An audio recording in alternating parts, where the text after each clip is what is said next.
Welcome, everybody, to an exclusive episode of the Wrestling vs. the World podcast. If you all are enjoying our day, sweet. If not, what the hell ever. This is going to be an exclusive one because this is more of an impromptu that I'm only going to have on the services that this podcast is streamed on, so it's not going to be on YouTube. So if you're listening to this podcast on any of these services, hope you enjoy. Now, I'm recording this within like half an hour of Survivor Series ending. I did watch the event live, and I wanted to discuss this whole thing now that CM Punk has officially returned to WWE. Because it was back in late July, on the 12th episode of the podcast, back in 2021, where I stated that I felt that he should not return to WWE. And I uploaded that episode went public right after it was announced that he had signed a contract with AEW, so it was like, between the time I recorded and uploaded the episode, the news broke that he was with the other organization. And I stated my reasons as to why I feel he should not return to WWE. And now he has come back after nearly a decade away from the company. Now, I was more like, everybody was speculating that he was going to be the fifth man because for the Survivor Series team before and after it was announced it's going to be Randy because, oh, Randy's not here. Is he going to really be part of the team? And people thought, oh, maybe CM Punk will take his place. But then after Cody's team won against the Judgment Day in the War Games main event, right as the show was about to go off the air, CM Punk's music plays for the first time in WWE since whenever that episode of Raw was where Paul Heyman came out when it was in Chicago. And CM Punk finally came out standing in a brand new WWE created program. So the first time since we saw him at Royal Rumble 2014, not including the WWE backstage. And I gotta admit, I'm not happy. You know, I'm not like gonna be like, oh, how dare you? I'm just more disappointed. You know, because it's like, is it cool to see him back in, like, a big surprise to see him in WWE again? Yeah. Even though people kept clickbaiting and being like, oh, when's he going to return? Because every single time a wrestling show ever happens in Chicago, oh, CM Punk, like, that's all you ever hear. But it's just like, it makes you wonder, like, it was around this time 9 years ago when he did that podcast with Colt Cabana, Art of Wrestling, where he stated all of his reasons for leaving. I mean, the only thing that's really changed other than Vince McMahon not being, like, in full charge, like, of creative stuff anymore and directing his future, is that Ryback's not there. But I mean, he's still got Triple H. You probably still got Dr. Chris Amon. It's like, who knows if things are really even peaceful between himself and Triple H. The only person I've heard of him ever making peace with, excuse me, I got a bit of hiccups, was with The Miz, based on his comments that he made about The Miz on Twitter because of what he said on WWE Backstage a while back.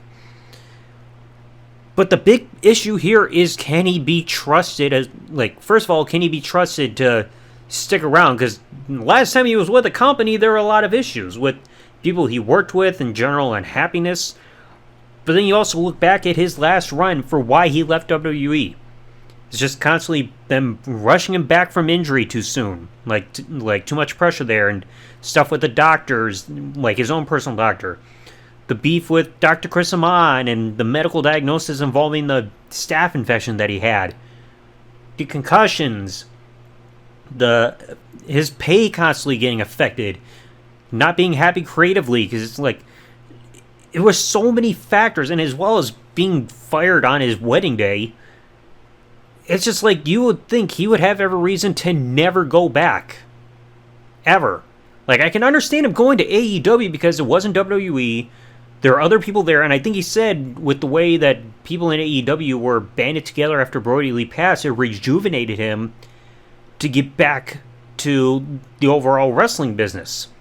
And you've heard him take shots at WWE since then about, like, whole buy one, get one free extravaganza. I think it was, like, to MJF. And saying that he left professional wrestling, like when he left Ring of Honor, because, of course, WWE is sports entertainment. But, like, when his music hit, I just sat there with my hand on my side of my face, and I just shook my head. I'm just like, what happened to everything he said? What happened to everything he said all those years ago? Can he suddenly just forgive and forget everything? Like the concussion, the staph infection, the medical, like, I wouldn't say full-on malpractice, but just like almost somewhat negligence. And especially with the lawsuit that happened with the doctor afterwards. Constant pressure to keep coming back to work sooner than he should. Never giving him proper time off. This just general unhappiness. And then, like I said, as well as getting fired on his wedding day. How can you forgive that? Like, it's just like, it's hard to wrap your head around. Like, I get that the old phrase goes, time heals all wounds, but you look at how many things were done wrong to this man, it makes you wonder why you go back to the company that did this. Why would you go back to a company that sent you termination papers on the happiest day of your life, the day you got married? Why would you rejoin the company that, like, actually had a bad concussion protocol that you had when you were there right before you left, and, like, forcing you to take a drug test and everything, even though they know you're straight edge, but it's just, like, tiptoeing around different things. They wouldn't give you what you want in terms of just being the main event of WrestleMania and having Triple H cut your legs out from underneath you when you were on the rise. Like, the only way I can think of as to why he came back, they have to probably try to offer him a big money match or maybe even the main event of WrestleMania. Like, the only thing I could think of is maybe they're going to set up a program between him and Seth Rollins. Just because you look back at the backstage, like, I wouldn't say the first episode, but the second episode, like when he was a full, like, on-screen personality there, he was taking shots at Seth Rollins. That's the only thing I could think of as to the big match that he's doing. But I don't think they're going to make that, like, the main event, unless it's, like, the main event of the first night. But I don't know. I'm just, like I said, I'm sitting here shaking my head because it's just like, I thought the man had principles he was going to stick to. You know, I mean, and like I said, I'm still watching, even though I've got it on mute, I'm still watching the press conference. They're probably going to have Punk come out. I don't know what to think. I was more excited to see R-Truth and Randy Orton come back. Especially R-Truth, just because, like, it was out of nowhere. It's like, hey, some comedic effect. And then Randy, because we've been waiting a year and a half after his back injury. But, I don't know. I don't know what to think. Like I said, can he be trusted to not walk out again?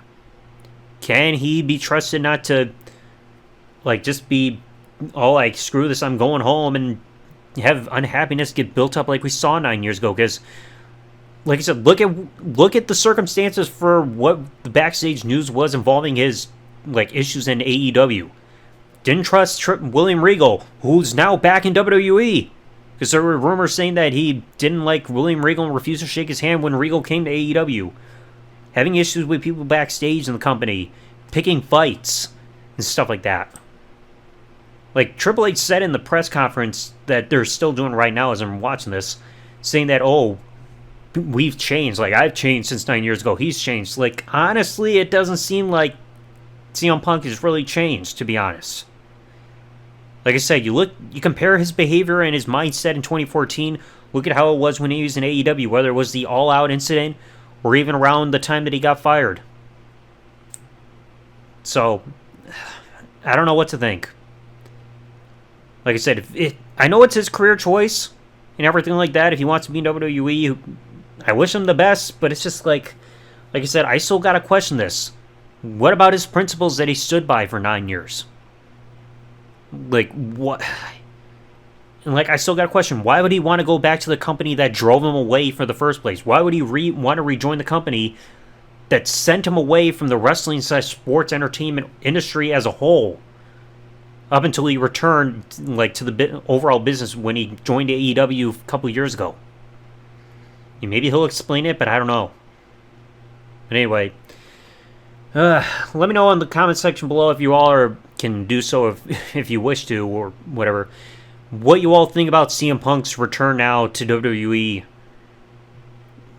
Like I said, this is not going to go on YouTube. This is just the streaming service exclusive upload. Maybe I'll do more of these in the future, but hopefully you enjoyed today's episode, like, abrupt episode, I guess I'll call it, or snippet.